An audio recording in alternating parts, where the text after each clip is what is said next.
Tom Petty had it right. Okay, fantastic.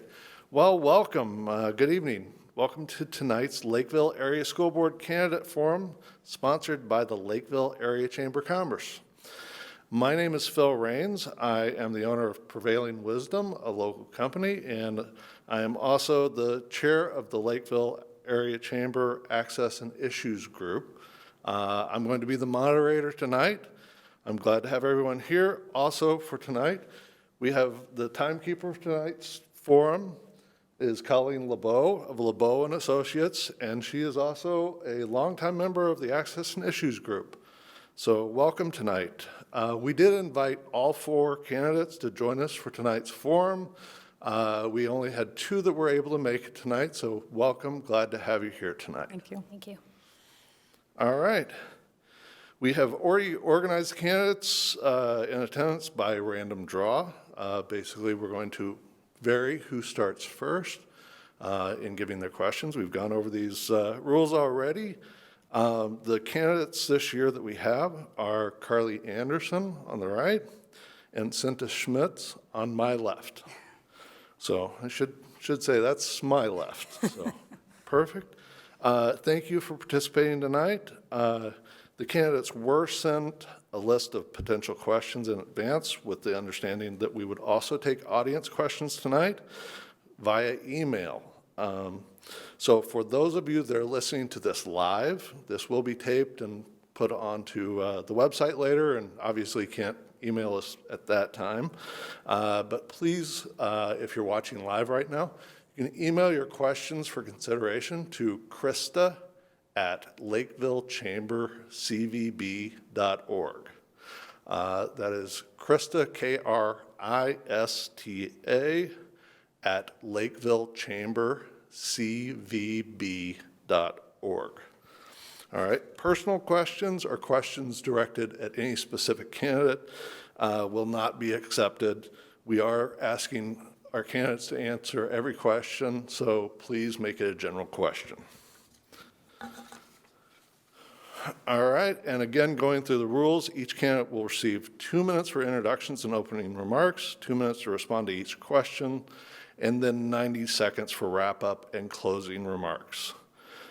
We drew the straws before, and starting off is going to be Cinta Schmitz, and we're going to give you 2 minutes to give your opening remarks. Okay, thank you.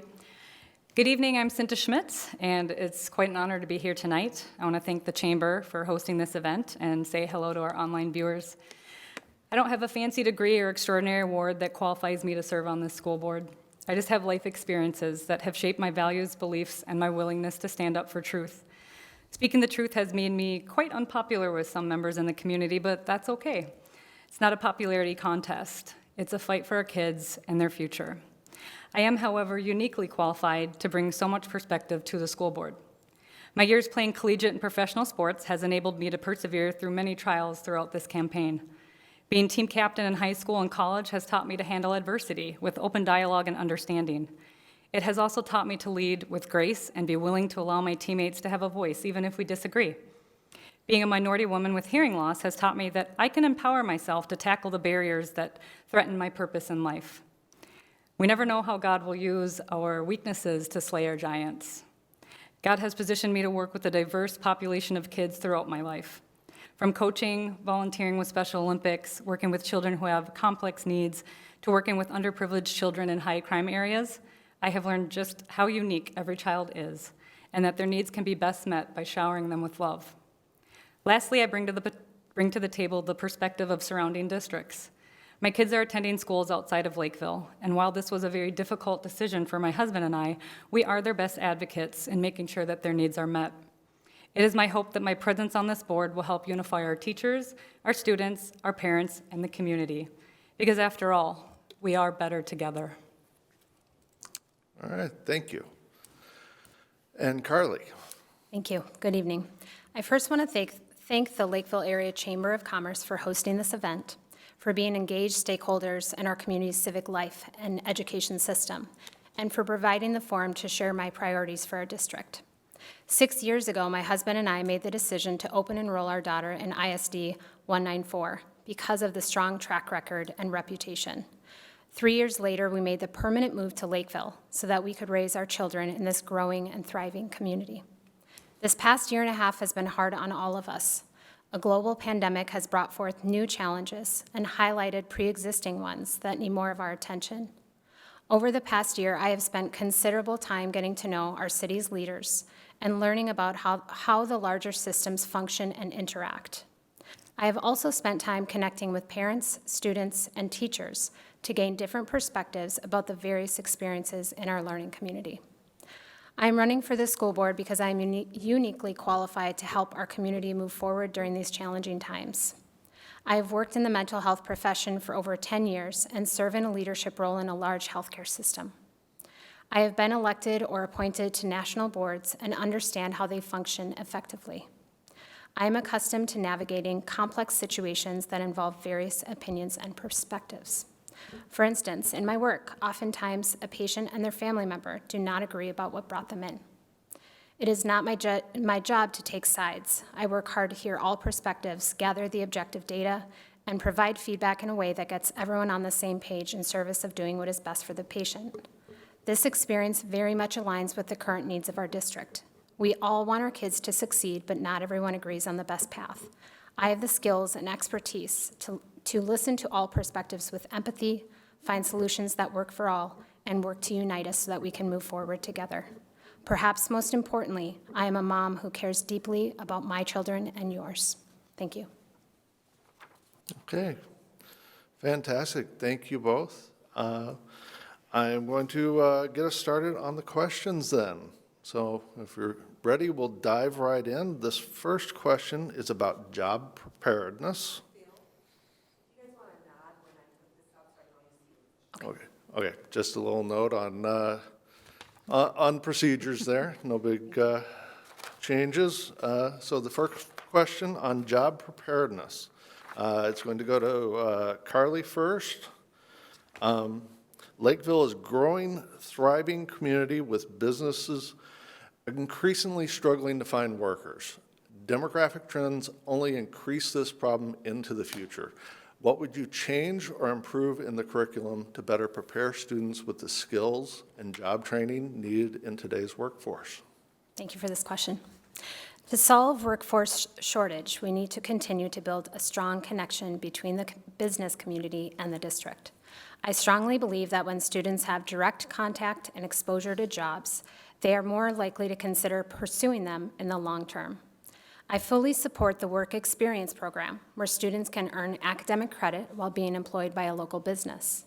This experiential learning program is something ISD 194 could consider growing to foster career exploration and skills training for our students. I also see the potential for collaboration between the district and business economy to become even more mutually beneficial. One way to achieve this would be to establish a real-time data exchange, whereby schools start sharing information about student interests with businesses, allowing those businesses to target specific students for potential employment. This could foster more meaningful connections between students and businesses through targeted mentorships or job shadowing. In addition, a large reason for my support of this year's referendum is because we know that strong, thriving schools help to attract families to Lakeville to live and work. While I continue to support students for our 21st century global workforce, we need to also support a strong local economy. A recent study by the University of Minnesota and the Minnesota Chamber of Commerce shows that in the coming decade, the population of Minnesota will grow at a pace significantly slower than previous years, and that our population is growing older and becoming more diverse. To embrace these changes, we need a school district ready and able to offer a high-quality education to students of diverse backgrounds. I am running for school board because I want to ensure that our district continues to be a place that attracts families to meet the needs of our community. Thank you. Okay, thank you very much. Cinda. Preparing our students for life after school should be the primary goal of our district's curriculum. And regardless of a student's decision to attend college or to move directly into the workforce, our students need to be proficient in core subjects and obtain life skills such as project management, problem solving, and teamwork. Students' proficiency rates in core subjects are concerning, and I believe increased focus on the basics would benefit many students. Reviewing the MCA scores for the past school year, I feel that we are leaving some students behind, and that will negatively impact the workforce and businesses. A workforce of people unable to read or do basic math does not benefit anyone. Students need to engage in problem-solving projects that require them to draw from different academic disciplines and manage multiple steps to complete projects. Every employer needs a workforce that knows how to solve problems, work in teams, and think critically. Let's get back to teaching the core subjects and leave everything else out of the classroom. Politics, social agendas, personal agendas. Our focus should be on preparing each student to become economically independent and equip them with life skills that will help them navigate successfully through adulthood. Okay, perfect. Thank you very much. We're going to move to the second question, and this time, Senta, you'll be up first. This is the question on equity. What is your position on education equity and opportunity for all students, and what is your strategy for achieving it? I believe every children needs an equal opportunity to learn and succeed, or every child needs an equal opportunity. And I want to be absolutely clear that our schools need to be loving, accepting, and accommodating for each and every student. I uniquely understand the value of inclusion for people with diverse backgrounds and abilities. Given my life experience, I view the debate around these subjects a little bit differently. I believe students deserve equal opportunities to learn, and I am committed to eliminating every barrier to these opportunities. To me, education equity means ensuring every student has the resources they need to be successful. It does not mean creating or expecting equal outcomes.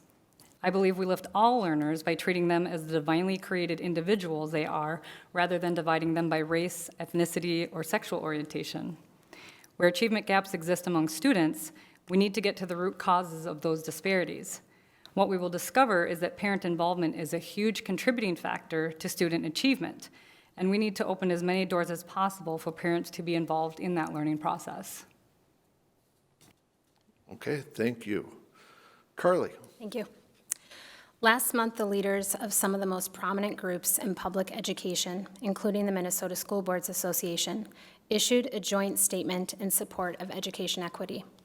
They noted that too often we fall short of this goal with respect to our students of color, LGBTQ students, students living in poverty, and students living with special physical or emotional needs. I could not agree more. Equity in education is one of my key priorities. When students are not only accepted but celebrated for all of the unique aspects of their identity, they thrive. And when students learn to appreciate how their classmates' identities shape their experiences and perspectives, our education community thrives. To be very clear, this does not mean that some students must lose opportunities for others to succeed, but that all students receive a world-class education that provides them with the tools they need to thrive and to lead in a diverse business community. Regarding the strategies, first, I fully support and commend our district's ongoing efforts to promote equity in education, and I will work to advance the vision to create a learning system that works for all. Second, Lakeville has grown by more than 25% in the past 10 years and is becoming increasingly diverse. As our school district grows, we must attract and retain a workforce that reflects the diversity of our students. We need to ensure that our students see themselves represented in teachers and staff. And finally, we need to continue to support and further develop programs that help us meet the diverse needs of individual students, like Ready, Set, Achieve, the Lakeville Area Learning Center, Special Education, AVID, English Learner Services, our gifted programs, Link 12, and community education, as well as programming through the chambers such as Lakeville Works and Future 101. Through these and other efforts, we can ensure that all students have the opportunity to develop the skills they need to thrive in a global workforce. Thank you. All right.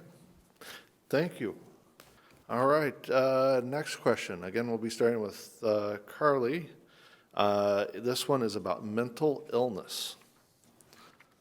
All right. Mental illness continues to be in the forefront of many conversations around education today. What role and responsibilities do you think the school district has in addressing these topics among our youth? Thank you. As a clinical neuropsychologist and a practicing mental health provider, this is one of the most important topics to me because I see the positive outcome when mental health issues are addressed in a timely manner. I have also witnessed the extremes of what can happen when mental illness is not identified or properly treated. Suicide is currently the second leading cause of death among people aged 10 to 34. Recent estimates indicate that in a given year, 18.8% of high school students have serious thoughts of suicide. As someone who has been personally impacted by suicide, I understand the profound grief that accompanies that kind of horrific loss, the questions that will be forever left unanswered. I do not want our district to lose another child or parent to suicide. The COVID-19 pandemic has only further challenged our mental health. A recent study out of the University of Minnesota showed that educators, students, and families all reported the need for more mental health support as one of the top 3 challenges faced last school year. Stigma around mental illness is one of the biggest problems that we need to address. It begins with educating our entire community so that we see problems when they are present. Mental health difficulties look different in kids than they do in adults. When parents and teachers are better educated on what the warning signs look like, we can work to intervene early on. Similarly, educators and parents need to recognize their own signs of stress and burnout and how to build better coping strategies. If you aren't in a good mental place, and we've all been there, thank you, you can't teach effectively and you can't parent effectively. As a district, we can better communicate about mental health to every member of our learning community.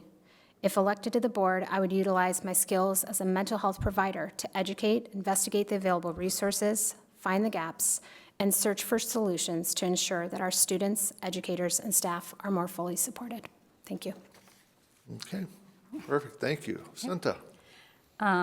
My family knows firsthand how important it is to have the school district involved when it comes to mental health. When my daughter attended Lake Marion, we met regularly with the school psychologist, her paraprofessional, the special education team, and principal to discuss her care plan while she was there at school.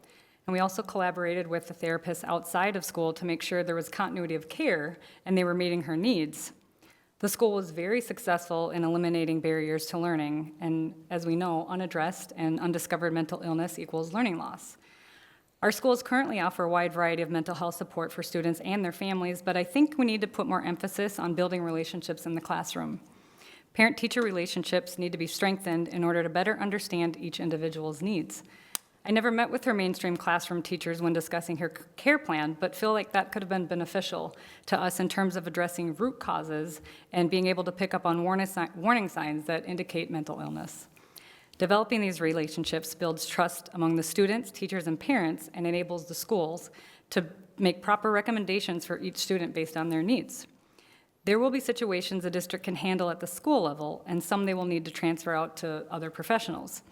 I believe the school is capable of acting as the liaison between students, parents, and the community to refer parents to the proper care needed in every situation. I don't feel that we should rely solely on the school to diagnose and treat all of the mental health needs of our students. Okay, thank you very much. Okay, and next question is around changing issues. Cinta, I believe you're going to be starting on this question. So regarding ever-changing issues that need continuous decisions made, such as COVID-19, how will you prepare yourself to make those decisions? And how will you handle communication with those who do not agree with your position? In order to navigate what's best for our schools and community, I would research data from different outlets and make decisions based on facts and not fear. I would also encourage more collaboration between the school district and legislators so we are on the same page when it comes to making decisions that impact the health and well-being of our students. To help build trust and understanding with those who disagree with my decisions, I will be transparent regarding state and federal recommendations and mandates, as well as financial incentives or disincentives that may require consideration, because these things put pressure on the district and impact our funding. I will also share my data sources in order to ease tensions and reduce the fear that I would be solely making these decisions based on my medical stance for medical freedom of choice. And despite all the chaos of COVID, I think it opens a huge area of opportunity to improve the mental and physical health of our schools. Implementing curriculum that teaches students about natural immunity, ways to keep their immune system primed to fight diseases, could help ease their fears of getting sick. and teaching students about healthy food choices, sleep, exercise, and how much stress impacts the immune system would equip them with knowledge to make decisions that will not only prevent and treat acute illnesses naturally, but will help them better understand how chronic diseases develop. All right, appreciate that answer. Carly? I feel extremely well equipped to step into the school board position to help navigate our current situation with COVID-19. Working as a leader in a hospital setting, I am extremely familiar with how to adapt service in response to rapidly changing circumstances, such as this pandemic, as well as how to evaluate the outcome of decision-making. It is just as important to acknowledge setbacks and make corrections as our situation with this virus evolves. As a scientist practitioner, I use objective data to inform my opinions about what are likely to be the safest and most effective solutions. I also realize the importance of taking in the voices of our community when making decisions to ensure that all feel heard and represented. Within 5 years of being hired at the Minneapolis VA, I moved into a position of leadership. This was in part due to my ability to gather information from multiple sources, consider all angles, and make hard decisions that benefit the whole. We are currently in a situation that involves uncharted territory and unprecedented levels of stress and burden for so many. Current issues often feel polarizing and divisive, yet many also want to focus on following the direction of our leaders and uniting in that mission so that we can focus on what matters, supporting all of our kids. If elected, my goal would be to unify our learning community so that we can move forward together. I also have experience making decisions that not all support or agree with. In these circumstances, I think it is important to make sure you are accessible to those who oppose your position and focus on perspective sharing. Much can be gained in respectful dialogue when you come from a place of curiosity and willingness to actively listen to someone who disagrees with you. At the end of the conversation, you may not entirely agree, but you will have connected, listened to one another, and moved closer to consensus. Thank you. All right, thank you. Appreciate that response. Okay, we're moving right along here. I tell you, It's going fast. it is going quickly. This is fantastic, and again, I'll just express thank you both for being here, and thank you for your responses so far. Thank you. All right, the next question is about Lakeville Works, and I believe Carly will be up first on this one. All right. All right. The school district and the Chamber of Commerce have a participation called Lakeville Works. The mission of Lakeville Works is to create awareness of in-demand careers in Lakeville. There is a large focus on the skilled trade industry. The school district has worked directly with the chamber and their members to create awareness among students, educators, and parents. What is your stance on the need for this type of program and continuation of the partnership? Thank you. Lakeville Works is a critical program to create awareness of our local workforce needs among district students and their parents. Our district's curriculum, class offerings, job fairs, and communications have all evolved for the better based on the impact of the Lakeville Works Collaborative. I'm incredibly supportive of bringing real-life learning and on-the-job skill development directly into the classroom and feel that partnerships between various community groups and stakeholders are critical. I'm so impressed to learn about the different ways that the district has gotten creative to incorporate trade programs into our schools.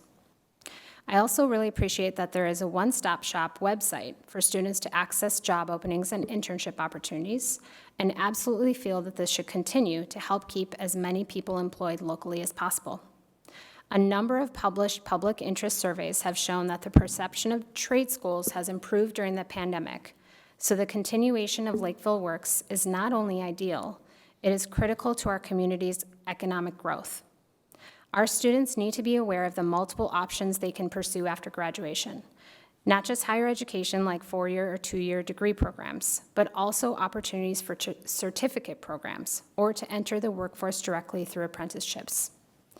I also see strong ties and the need for continued collaboration between the district, our community education programming, and the business community.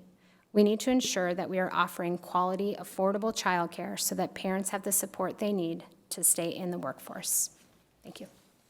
Okay, thank you. Senta? This is actually my favorite question tonight because my husband's a plumber. He has been for 25 years, so we are huge fans in my household for skilled trades. And according to my husband, one of the biggest barriers to growth for his business is the lack of reliable and skilled workers. So there's a huge need for this program in Lakeville schools. I think it's important that we make sure students understand how many options are available once they graduate. While college is a great opportunity and fit for many kids, we do a real disservice to our students to position trade schools as a fallback or a lesser option for post-secondary education. The Chamber's business partnerships with our schools provide a variety of opportunities that connect students with careers. I would love the opportunity to work with the Chamber to fully support these community partnerships and would be honored to be part of a task force to expand the program and get more students involved.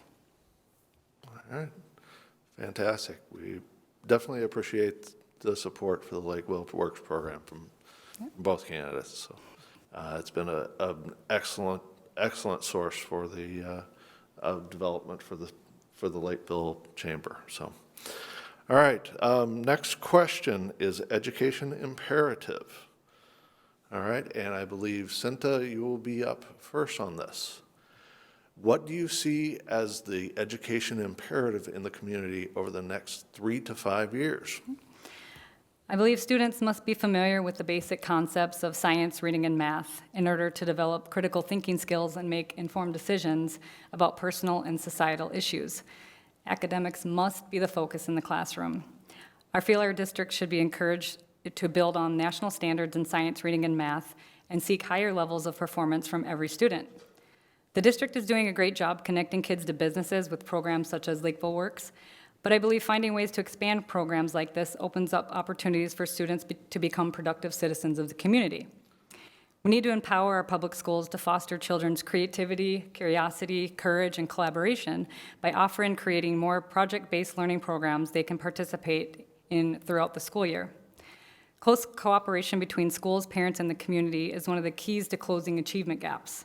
Because parent involvement has a strong impact on student success, Lakeville needs to come up with ways to encourage involvement and make it easier for parents to be involved in their children's education. Lastly, I believe we need to take advantage of programs and opportunities that are readily available for parents but underutilized. For instance, Lakeville is one of the only districts that has a special education parent liaison, but few people know about it.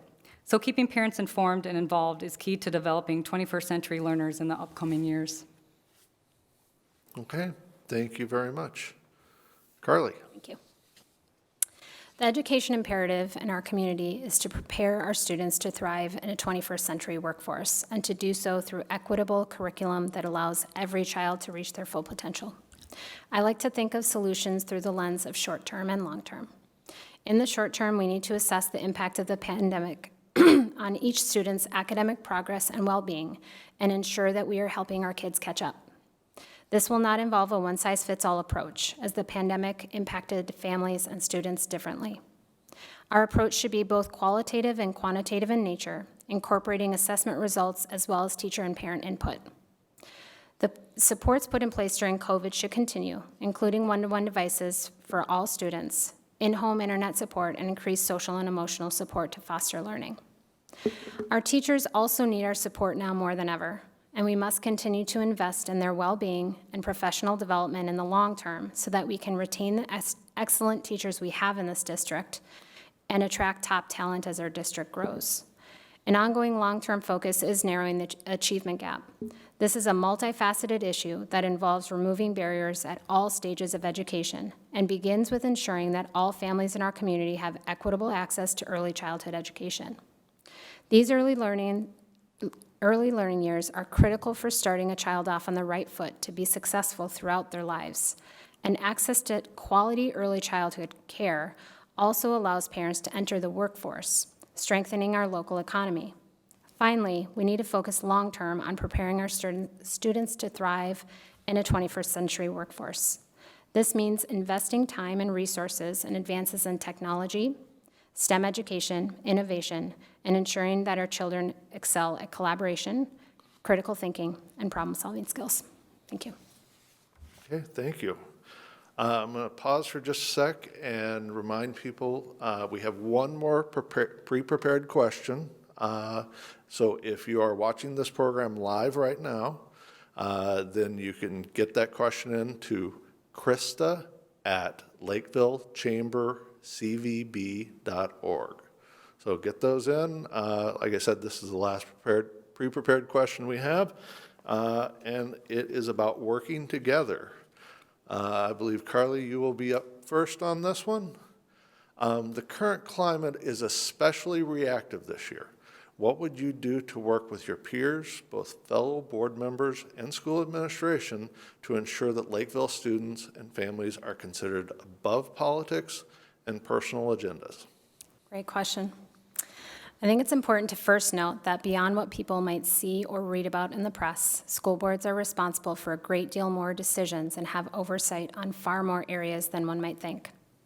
For a board to run effectively, every member must recognize that while you will have and can voice your own opinion, you are serving and representing an entire community. Collaborative and consensus-building conversations are vital. One reason that I've not pulled my personal political beliefs into my campaign is because I want to make it clear that if elected, I will work to represent every student, every parent, and every staff member of this district, not just the ones who agree with me politically. Personal politics do not have a place in a well-functioning, nonpartisan school board. This past year, public schools have become a political battleground. Hot-button issues that pervade our media are a distraction to the typical functioning of our school board, leading to division that is negatively impacting our staff and students. As a parent who has advocated for representation at the school board meetings for more than a year now, I have seen this play out firsthand and am very familiar with the emotionally charged environment. To better understand this environment, I have engaged in courageous conversations with various leaders in Lakeville and with close friends in our community with whom I know I don't exactly agree. I have shared and I have learned a lot. These conversations are challenging to initiate, but they move us closer to middle ground. More of these conversations need to happen. Together, we can move away from the noise, refocus our collective vision to be both short-term and long-term, educate our community regarding best practices, and work to unite over shared goals. Thank you. Thank you. Santa. I truly believe the only way to lower the temperature around conflicting issues is to have open, honest, and civil dialogue. We build trust, become aware of our differences, learn to accept alternative solutions, and ultimately resolve conflict when we learn to communicate. By engaging in dialogue, every person can walk away feeling like they've been heard. This isn't happening right now, unfortunately. Parents in the district are frustrated at the lack of accountability and follow-up. Feeling like we are being ignored intensifies feelings of anger, frustration, bitterness, and rejection.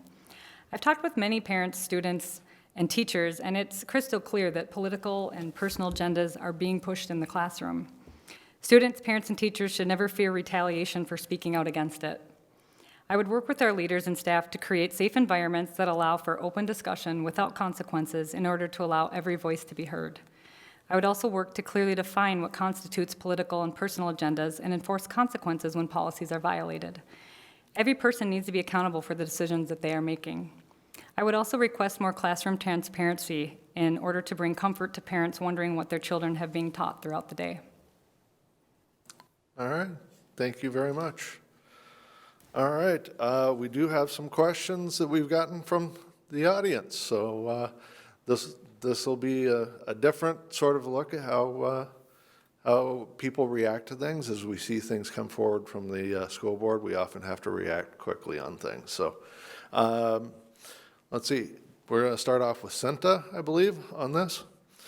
Please give an example of your experience working with unions. Well, it depends on what kind of union you're talking about, because my husband was in the plumbers union. As far as that goes, I don't have experience working with unions, but I'm very open to working with them. I know they're very important. I know unions ensure that the playing field is kept level for compensation, benefits, opportunity, and advancement for educators, which greatly ensures they stay engaged and effective so they're able to teach our students. Unions also support other educators, and they ensure preparation, time, technology, and security for the teachers. They also provide liability insurance for teachers, which in turn supports the district. And when there are conflicts between teachers and administrators, unions protect and support the relationships between these groups. So they're very valuable to the school. And they're wonderful things that the union provides as far as the teachers' unions goes. But sometimes parents do question whether the union has a little bit too much pull with what the students and families have in the best interest, and they wonder if they use their power or influence to push their agendas. So it would be a great opportunity to assure parents, students, and this community that unions are there for good reasons and support our teachers. All right, perfect, thank you. It's a really good question. Through this process with running for school board, I have spent a lot of time not necessarily working directly with unions per se. I do have some experience working with psychology unions in my history, which I know are important for advocating for a discipline. And so, in psychology, some of in terms of lobbying and things like that, we ask for better pay. We ask to have our rights be met, to be recognized in spaces where we need to be recognized. So it's not the case that I necessarily have, I think this question could be specific to our staff and teachers unions. I haven't necessarily worked directly with the heads of those unions, but I've connected with a lot of the teachers. What I have learned over the course of this campaign is it's really, really important to connect with the people who are the boots on the ground. So, as a parent, I think I know a certain amount of things, and then you connect with the teachers and you connect with the staff who actually are the ones in the buildings doing the work. One of the things I know that is really, really important for our unions is to make sure that we are attracting teachers to Lakeville. And so, making sure that our benefits and wages are competitive, that's a huge thing. Making sure that teachers are represented in all the spaces and staff are represented in all the spaces, that their voices are heard. And so while I don't have the direct union connection, I think I have a really good understanding of how they function, why they're there. And during this pandemic, I think one of the things is just making sure that our teachers and staff are protected, that they have the rights that we expect for our children as well. We want everyone to be safe and protected. Thank you. All right, thank you. All right, next online question. We're going to start with you, Carly. Sure. What is your experience with fiscal management of an organization? That is a great question, too. So I serve as a treasurer on a national board in neuropsychology. I took over that position about a year ago. One of the things that I realized that I think does apply to potential work as a school board is you really do have to think about the budget right in front of you in the short term, but you also have to be exercising a vision for long term. And so one of the things with my experience serving as a treasurer is, knowing what kinds of donations are coming in, what kind of funding can you expect, how does that inform what you do for that organization, what kinds of things you get involved in, what kinds of charitable donations you make, things like that. With regard to the school board, I think this is one thing that a lot of people don't understand very well in terms of how the fiscal management operates. I learned some additional information yesterday when I was attending the Chamber of Commerce event when Mr. Baumann spoke about it. But things I understand are, the school board gets the money or knows what the money is 2 years in advance. But that, when you think about having to support a growing community like Lakeville, you really have to be able to make projections and understand growth. And I think what that means is you really need a close collaboration with city leadership so you can understand, how are our schools going to grow? What are things we need to be anticipating in terms of costs? What are things that, if we need to make budget cuts because it comes down from the state, connecting with, basically creating committees with people who are actually, again, the boots on the ground doing the work so they can help us understand where those cuts are going to stay away from the classroom, the furthest away from the classroom. So I think I have the experience in terms of just the over budget, but I think in terms of the projections and those kinds of things, that would be where I would really bring something unique to the school board. Thank you. Okay, perfect, thank you. Senta.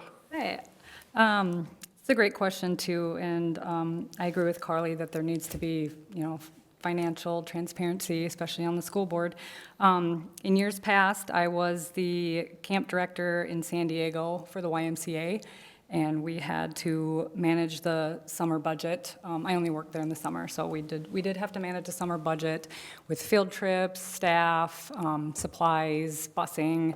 And then when I worked for Greenville Parks and Recreation, again, we had to manage all of the budgeting, the staff, the supplies, and field trips, food, services like that. As far as fiscal responsibility with the schools, I feel like the students should always be put first in that sense. Anything that takes away from the students should just be considered greatly, because we're there for the kids. This is their future, and we want them to be comfortable and confident when they go out into the world. Okay, fantastic. Third question. I think we're starting with Cinta on this one. If elected, what priorities would you hope to achieve in your first 2 years on the board? If elected, I would like to get to the root cause of the achievement gaps and focus on academics in the classroom so we can work out effective strategies to decrease the achievement gaps. I'd like to incorporate more project-based learning programs into the curriculum starting as early as the elementary schools. And I would like to work on involving community members for support and resources so teachers are better able to focus their time on the fundamentals and teaching the basic core skills. Okay, fantastic. Carly? Thank you. And it is even difficult to think about 2 years because it's really a one-year term, but Thought about that when hopefully I you would read the get question. reelected, Questions are right? So I think, this is one of those things that I've thought a lot about what needs to be happening in our school district. And one of the things that I, over the past year, have really sought to understand, and it relates to what Cinta just said about the achievement gaps, is kind of what is driving that. Last fall, Dr. Clay Cook, who is a consultant that the district hired, he spent some time at one of the school board meetings, I believe it was last October, talking about social emotional learning. And it piqued my interest because I am a psychologist and I'm interested in those kinds of things, and he is a researcher at the University of Minnesota. But he talked a lot about what the district is trying to do in terms of addressing the achievement gap. Social emotional learning is one of those things that there's a whole philosophy behind it, how to implement it. But one of the things he talked about in that meeting, and I followed up with him and had a personal conversation, was this is not being, basically that equity work has been siloed. It hasn't been kind of distributed across the buildings. The social emotional learning curriculum is not basically being rolled out the same across all the buildings. And so if elected, I would really want to try to better understand that. How do we create a more unified approach where building leaders, thank you, where building leaders are collaborating, we're better understanding, basically principals or other leaders can share successes in their schools to help drive that change, and that we can really start better incorporating this equity work, because I think that is what will drive up or basically address some of the achievement gap that we're experiencing. Thank you. Okay, thank you. All right, and I have one more, I think. And we'll start with you, Carly. In what ways have you contributed your time and talents for the benefits of Lakeville schools and students? That's another great question. I have poured my heart and soul into this district over the past, I have had a child basically going into, in school in this district for several years, but the last year I've become much more activated. So last fall, I did begin attending the school board meetings and learning more about what was happening in our district. Like I said, there have been multiple meetings that I've had with both our school board leaders as well as our city leaders to understand how do we address some of these problems that we're experiencing in our school board meetings. How do we basically come more together as a learning community? I have basically spent a lot of my personal time connecting with people to gauge what are we doing, what can we do better, how do we pull everybody into this conversation in a way that is going to be effective. So there's been a lot of personal time that I've spent connecting with individuals to make sure that I can understand how this larger system works. Because as a parent, you think you know, and you don't necessarily know how all of those things relate and interact. And so I think I have spent a lot of time to better understand the system. I've spent a lot of time connecting with our local leaders. I've spent time connecting with our leader at Eastview, and basically feel much more educated about how we can address some of the challenges in our community. Finally, I am a mom who cares a lot about my kids. I'm invested. I want every child in this district to thrive. And so the other piece has been connecting with parents, hearing their voices so that I can represent that voice as well. Thank you. Thank you. Cinta? When my kids were at Lake Marion, I spent quite a bit of time in the classrooms, when we were allowed in the classrooms, volunteering for the Halloween parties, the Christmas parties, the Valentine's parties. I remember doing the parades. I was a PTO volunteer and even brought my little ones there. They even set up a little PlayStation for them to kind of dilly-dally around in. We also we make donations through Amazon on the smile.amazon. We've been to, well, I have been to every walkathon when my kids were at Lake Marion. I too, just like Carly, have been investing a lot of time in school board meetings and hearing the number of issues that are facing our district, all the way from electric buses to masks to vax to just about anything that you can imagine. And then I did spend a lot of time at the Dakota County Fair just listening to parents, but mainly students, to hear what kind of climate they felt, like what the atmosphere was like this year and last year, and what their biggest concerns were. And even though my kids are not in the district this year, I did come up and volunteer at Ready, Set, Achieve, and still want to be involved in many of the activities and extracurricular things, because our schools are important. What happens in our schools directly affects what happens in our community. Okay. Appreciate those answers. I think we have time for at least one more. So we'll start with Senta. If elected, how will you listen and act on issues brought by those parents with differing opinions? I love parents with different opinions. It helps you grow as a person. In fact, I've met with teachers and parents who are willing to meet and have civil and open dialogue with me, take them out to coffee. I feel like a face-to-face meeting is the best way to really get to know somebody. Through a text message or email or what you hear about them, you don't get the real person, the person in the raw. And so I would love to sit down and either have a roundtable discussion with a mediator or even have a cup of coffee with people. I love meeting new people. I love hearing new things, and that's how we grow, and we grow together because, like I said earlier, we are better together. Thank you. Carly? Thank you. This is literally what I spend my time doing every day. So as a neuropsychologist, I mentioned earlier that so in my daily work, I see patients who often are older, often have concerns about their cognition, and the patient might think there's nothing wrong, and the care partner or family member has seen a lot of change. And it's hard work because you really do have to figure out, okay, you want to make sure that every person in that room feels heard. You want to make sure they feel connected to one another, that they feel connected to you, and that everybody can get on the same page with the information that you provide. So this is experience that I have had for many years in terms of listening with empathy. I think that's the most important thing is, as people have reached out to me, and there's a lot of heat and there's a lot of fire, and, social media is a very, very hard place to campaign these days, I will say. Even when people come after you, you have to kind of sit back, not let it kind of take away from who you are, and be who you are, remember who you are.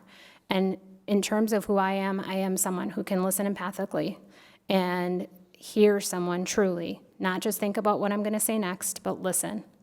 And it doesn't mean that that's exactly what drives my decision or opinion. It's just like if the patient with dementia tells me, I don't have anything wrong, I still have to be able to tell them, you have dementia, this is what are our next steps, this is where we're going next. And so it really has to be a collaborative conversation where you pull people in, you explain what the objective evidence is telling you, and you guide the next steps and next direction. And that's what I would do if I was elected to the board. All right, I appreciate it. All right, one last question, very important, north or south? Don't answer that question. Kidding. Not saying. Do not answer that question. All right, fantastic, thank you. I appreciate the answers we've had tonight. I really appreciate you taking the time. That's the end of the questions, and I guess that brings us to the closing remarks. So I think we gave the starting to Cinta earlier. We'll give you the first crack at the closing for Carly. Thank you. I again want to thank the Chamber of Commerce for hosting this event, as well as all those who took their personal time to tune in at home. It has been a pleasure to share my priorities for our learning community, and I am grateful for this opportunity to highlight why you should vote for me in the special election. To briefly review, I am an experienced mental health professional with a strong track record in organizational leadership. I serve on national boards in my profession and therefore understand how boards function effectively through collaboration and consensus building. I am a strong and active supporter of our public school system and believe in empowering our building leaders and educators to inform decision-making that will best serve our children. I promote equity in education to ensure that all of our students know they are seen and valued in the learning environment. I believe we need to prepare our children as 21st century learners who can work effectively in a global workforce. I'm an empathic and an active listener who will work collaboratively with all stakeholders to bring greater unity to our community. Finally, I am a wife and a mom of 3 who has been advocating in this community for over a year now. I am strongly invested in the success of this district. I will fight for my children, and I will fight for yours. Thank you. Thank you. Cinta. I just want to thank the Chamber once again for hosting, and I also want to say good luck, Carly, who's here tonight, obviously, and Edward and Diane, wherever you are, if you're watching. I want to leave you with my vision for Lakeville Public Schools. My vision treats every child like the divine creation that they are. My vision encourages a shared commitment to being kind, loving, and understanding of each other. My vision makes parents key stakeholders and invites them into open dialogue regarding their child's education. My vision is that we give all kids the opportunity and resources they need to write their own success stories. My vision prioritizes teaching the core basic subjects over political and social agendas. My vision equips children to think critically while they develop their own worldview with the help of their teachers, families, and faith community. Our school board needs authentic leadership that understands the needs and concerns of each and every family. We need leaders willing to ask tough questions and seek out the truth in the face of adversity. And we need leaders to allow parents to be in the driver's seat when it comes to their kids. And as a school board member, if elected, I will be that leader. Okay, perfect, thank you. Thank you to you both. You've now done your part. I appreciate everything. On behalf of the businesses of Lakeville and the Lakeville Area Chamber of Commerce, I'd like to thank you guys for your passion, your willingness to serve. It is not easy to step up and run a campaign, and I appreciate very much everyone who steps up to do that. So thank you. I would like to also thank the City of Lakeville and the staff for the use of the facility and for recording and broadcasting our event tonight. All forums will be rebroadcast on LGTV Spectrum Channel 180 and online at lakevillemn.gov under the Media Center tab. You may also access the link on the Lakeville Chamber's YouTube channel. We hope that this has been a very informative event and helps everyone in their decision-making. Again, thank you for your time tonight. Please turn out and vote. Voting is now open, I know, at City Hall, and I believe at the school district. If you are not a Lakeville resident, then you're able to vote in the at the school district headquarters. Again, Tuesday, November 2nd is Election Day, and there will be live voting across the district. Thank you very much, and good night. Thank you.